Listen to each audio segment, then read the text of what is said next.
Welcome to ICSE 10th। आज हम देखेंगे कि कैसे तुम अब तो तुम्हारे क्लास 10th में आ गए हो और 9th से क्लास 10th में आ गए हो और क्लास 10th की जो परसेंटेज होती है वो बहुत मैटर करती है।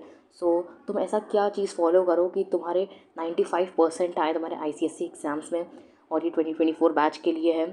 तो देखते हैं कि तुम क्या कर सकते हो जिससे तुम अच्छी परसेंटेज स्कोर करो अपने क्लास 10th में। देखो, पहली तुम्हारी सबसे इंपॉर्टेंट चीज़ जो आती है वो है know your syllabus. Know your syllabus मतलब तुम्हें अपना सिलेबस बहुत अच्छे से पता होना चाहिए कि क्या चीज़ें आ रही हैं, क्या चीज़ें तुम्हें पढ़नी है और क्या चीज़ें तुम्हें नहीं पढ़नी है। देखो, सिर्फ रेलेवेंट चीज़ें ही पढ़ लो, इरेलेवेंट चीज़ें पढ़ने से कोई फायदा नहीं है। और अगर तुम सिलेबस देखना चाहते हो तो मेरे चैनल पर तुम्हें सारे सब्जेक्ट का सिलेबस मिल जाएगा। इस बार तो 2024 बैच के लिए इतना सिलेबस कट नहीं है, और लेकिन तुम्हें जितना भी कट है सिलेबस वो अच्छे से अपनी बुक में मार्क कर लेना। पहली अभी स्टार्टिंग हुई सेशन की, तो तुम अभी से सब कुछ मार्क कर लो, एंड के लिए कुछ भी ना रखो। अभी सब कुछ एक एक चीज़ स्टार्टिंग से करते चलोगे तो सब कुछ अच्छे से होता चलेगा जाएगा। इसीलिए अपना सिलेबस जो है उससे सबसे पहले मार्क करके रखो। और जैसे जो चैप्टर्स होते हैं उनके अंदर के पोर्शंस कट होते हैं, उनके अंदर के पैराग्राफ कट होते हैं, तो उसको अलग से कट करके रख लो पहले से ही, और वही चीज़ें पढ़ो जो आ रही हैं तुम्हारे में। इसलिए सबसे इंपॉर्टेंट चीज़ यही होती है कि तुम्हें अपना सिलेबस पता होना चाहिए। तो ये तुम्हारा अच्छे से तुम्हें इसे पढ़ना है, अपना सब सिलेबस अच्छे से मार्क करके रखना है स्टार्टिंग से। ठीक है, एंड में तुम्हें ये नहीं होना चाहिए कि सिलेबस मुझे नहीं पता है, ये इधर उधर तुम भटक रहे हो। इसलिए पहले तुम्हें अपना सिलेबस अच्छे से पता होना चाहिए। ठीक है, फिर जो तुम्हारी सेकंड चीज़ आती है वह है फोकस फ्रॉम स्टार्टिंग। देखो, अब तुम क्लास 10th में आए हो गए और तुम्हें सीरियस होना पड़ेगा पढ़ाई के लिए। और रोज़ तुम्हें नहीं, अगर ऐसे नहीं पढ़ाई हो सकती कि तुम एक हफ्ते में एक बार तुमने पढ़ लिया, फिर 2 दिन बाद नहीं पढ़ा, फिर पढ़ लिया। अब तुम्हें रोज़ रेगुलरिटी से पढ़ना है। रोज़ तुम्हें 4 या 5 घंटे की रोज़ पढ़ाई करनी है, तभी तुम अच्छे स्कोर कर पाओगे आगे। और तुम्हें स्टार्टिंग से फोकस्ड रहना है, कंसंट्रेटेड रहना है। ठीक है, कंसंट्रेटेड ही रहना है तुम्हें। और जैसे ऐसा ना हो कि लास्ट एंड में तुम्हारा सिलेबस बचा है और तुम्हें टाइम नहीं मिल रहा है PYQs करने का। तो इसीलिए ये अच्छा है कि तुम स्टार्टिंग से फोकस करके पढ़ो और एंड में तुम्हें कोई प्रॉब्लम ना आए। ठीक है, तो इसीलिए स्टार्टिंग से फोकस करते चलो। अभी तुम्हारे पास बहुत टाइम है, और जब तक मार्च और फरवरी आए तब तक तुम्हारी कोई दिक्कत ना हो, सब कुछ तुम्हारा प्रिपेयर्ड हो, और इसीलिए तुम स्टार्टिंग से फोकस करते हुए चलो। ठीक है, ये तुम्हारी थी सेकेंड टिप। फिर जो तुम्हारी थर्ड टिप है वो है cover your entire syllabus by सितंबर। देखो, तुम्हें अपने अभी तक सारे चैप्टर्स कवर कर लेने हैं सितंबर तक, उन्हें लर्न कर लेना है, अच्छे से समझ लेना है कोई भी।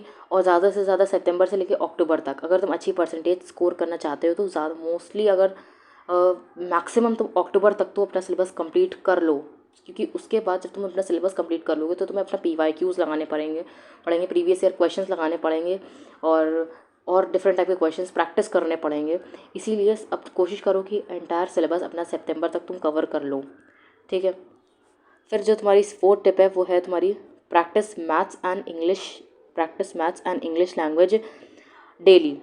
देखो, मैथ्स तो हर बच्चे, मोस्टली बच्चे होते हैं वो प्रैक्टिस रोज़ करते हैं, लेकिन वो कहाँ लैक करते हैं, इंग्लिश लैंग्वेज को कोई प्रैक्टिस नहीं करता है। और सच बताऊँ तो सबसे ज़्यादा मार्क्स बच्चों के इसी में कम रह जाते हैं ICSE बोर्ड में। इसका रीज़न है कि प्रैक्टिस नहीं होती है सही से। और अभी तुम्हारे पास टाइम है, अभी तुम्हें लग रहा होगा कि इंग्लिश लैंग्वेज क्या है, 1 दिन पहले पढ़ लेंगे, 2 दिन पहले पढ़ लेंगे, ऐसी होती है इंग्लिश लैंग्वेज, सब लोग इसे ऐसे ही ट्रीट करते हैं। लेकिन सच बताओ तो इंग्लिश लैंग्वेज बहुत इंपॉर्टेंट है, और इसके मार्क्स बहुत मैटर करते हैं तुम्हारे बोर्ड से। तो तुम क्या करो, रोज़, हाँ, जैसे वीकली तुम ऐसे और कॉम्पोजिशन वगैरह, लेटर वगैरह प्रैक्टिस कर लिया करो। और डेली तुम कम से कम प्रेपोजिशन 5 कंजंक्शन 5 टेंसेस ऐसे करके प्रैक्टिस कर लिया करो। इससे तुम्हारी इंग्लिश लैंग्वेज इंप्रूव भी हो जाएगा, तुम्हारे मार्क्स भी अच्छे भी आने लगेंगे इंग्लिश लैंग्वेज में। ठीक है, इंग्लिश लैंग्वेज इसीलिए रोज़ प्रैक्टिस करो, और वीकली अपने जो नोटिस, ईमेल, ये सब है इनको प्रैक्टिस करो। इसका फॉर्मेट नोटिस, ईमेल और कॉम्पोजिशन में किस हिसाब से लिखने चाहिए, इन सब का मेरा एक सेपरेट वीडियो मैं तुम्हें बना के दूँगी। ठीक है, तो इसलिए मैथ्स और इंग्लिश लैंग्वेज को डेली प्रैक्टिस करो। मैथ्स के लिए तुम क्या कर सकते हो, अलग से अपनी रोज़ प्रैक्टिस करो, चैप्टर वाइज फॉलो करो, और अपना अलग से अपनी फार्मूला शीट बना लो। ठीक है, उसी से अच्छे से रोज़ मैथ्स और इंग्लिश लैंग्वेज प्रैक्टिस करो। ठीक है, फिर तुम्हारी जो फिफ्थ स्ट्रैटेजी है वो क्या है, reactions are most important chemistry.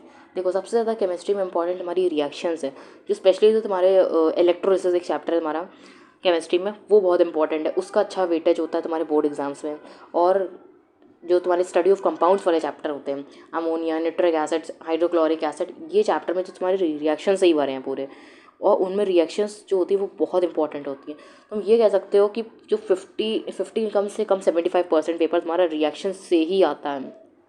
Reactions इसीलिए बहुत बच्चे होते हैं रिएक्शंस रटी नहीं जाती हैं, इसीलिए वो उससे छोड़ देते हैं, ठीक है। लेकिन तुम्हें वो छोड़नी नहीं है, तुम्हें वो करनी ही है, ठीक है। वो ही करके मतलब रिएक्शंस बहुत इंपॉर्टेंट है, तो तुम्हें रिएक्शंस करनी ही है केमिस्ट्री में, तुम उसे लीव नहीं कर सकते। तुम्हारे पास कोई ऑप्शन नहीं, तुम्हें लर्न ही करनी पड़ेंगी रिएक्शंस। और स्पेशली कोशिश करो कि तुम बैलेंसिंग के साथ साथ लर्न करो, क्योंकि वहाँ इतना टाइम नहीं होता बोर्ड एग्जाम्स में कि तुम बैठ के बैलेंसिंग करो, तो उन्हें बैलेंसिंग के साथ साथ तुम्हें रिएक्शंस करनी है। इसीलिए केमिस्ट्री में तुम्हें रिएक्शंस नहीं छोड़नी है, और मैथ्स और इंग्लिश लैंग्वेज को डेली प्रैक्टिस करना है स्टार्टिंग से, ठीक है। फिर अगर तुम कंप्यूटर तुमने ऑप्ट करी है, ऑप्शनल सब्जेक्ट में अगर तुमने कंप्यूटर ऑप्ट करी है, तो तुम्हारे लिए सबसे इंपॉर्टेंट स्ट्रिंग और एरे बहुत इंपॉर्टेंट चैप्टर्स हैं।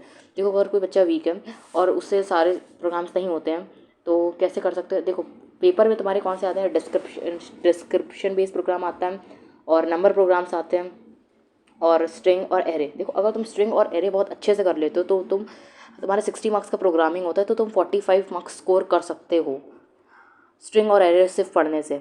इसीलिए तुम जान सकते हो कि देखो स्ट्रिंग और एरे कितना इंपॉर्टेंट है कंप्यूटर्स में, ठीक है।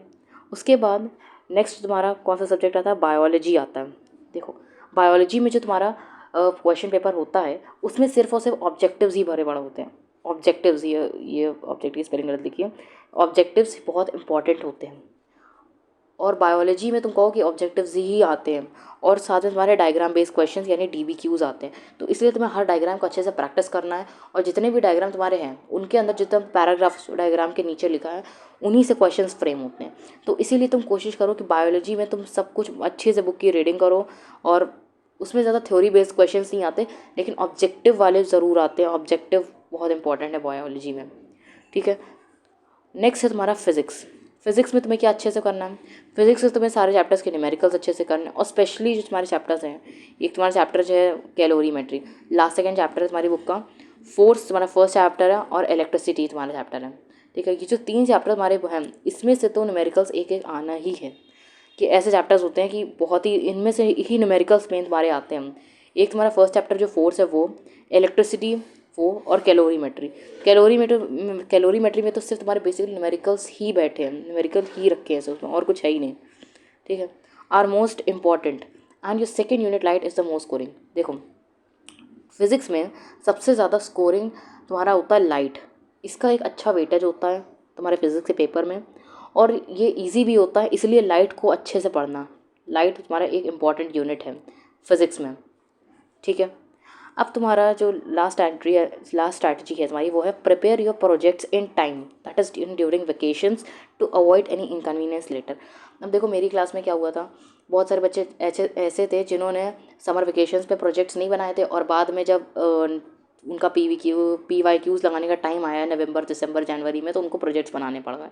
तो इसीलिए अपने प्रोजेक्ट्स को टाइम से ही कंप्लीट कर लेना, जो समर वेकेशंस में तुम्हें टाइम मिलेगा उसी में कंप्लीट कर लेना, ताकि तुम्हें कोई इनकन्वीनियंस ना हो आगे। और तुम जो तुम्हारा सबसे क्रूशियल टाइम होता है जनवरी, दिसंबर, इन सब में तुम सिर्फ PYQs ही प्रैक्टिस करने का तुम्हें टाइम मिले, ठीक है। और उसमें तुम्हें प्रोजेक्ट्स बनाने का टाइम वेस्ट ना करना पड़े अपना। और प्रोजेक्ट्स इंपॉर्टेंट होते हैं, इनमें मार्क्स होते हैं। मैं प्रोजेक्ट्स के बारे में भी तुम्हें एक सेपरेट वीडियो बनाऊंगी उसका, तो उसमें बताऊंगी तुम्हें क्या कैसे कैसे करना है प्रोजेक्ट्स में। तो प्रोजेक्ट्स हमारे बहुत इंपॉर्टेंट होते हैं, और इनमें मार्क्स होते हैं, तो इसलिए प्रोजेक्ट्स तो तुम्हें बनाने ही हैं, और टाइम के अंदर बनाने हैं, मतलब तुम्हें वेकेशंस में ही बना लेने, उन्हें बाद के लिए नहीं छोड़ना है, ठीक है।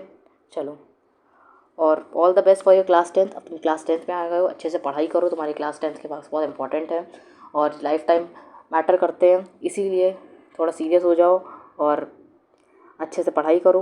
रोज़ कम से कम 4-5 आवर्स अपनी पढ़ाई को दो, मैथ्स रोज़ लगाओ, इंग्लिश लैंग्वेज रोज़ करो, और अच्छे से अपनी पढ़ाई करो, ठीक है। तो ये थे तुम्हारे tips to score 95+ in your ICSE exams for 2024 batch, ठीक है। अभी बहुत सारे इंपॉर्टेंट वीडियोज़ आने वाले हैं, और तुम्हें और बहुत पता चलेगा इंपॉर्टेंट चीज़ें में, कि सारे वीडियोज़ अभी आएंगे, और जैसे ज्योग्राफी वगैरह की टोपो शीट, मैप, इन सब का भी वीडियोज़ मैं बनाऊँगी, ठीक है। और केमिस्ट्री का, फिज़िक्स का, कि तुम्हें क्या क्या इंपॉर्टेंट है, और क्या तुम्हें फॉलो करना चाहिए, क्या तुम्हारी अप्रोच होनी चाहिए किसी सब्जेक्ट के लिए, तो वो सब मैं तुमको बताने वाली हूँ, ठीक है। तो आई होप कि तुम्हें ये सब समझ में आया होगा, और तुम इसे फॉलो भी करोगे। Thank you.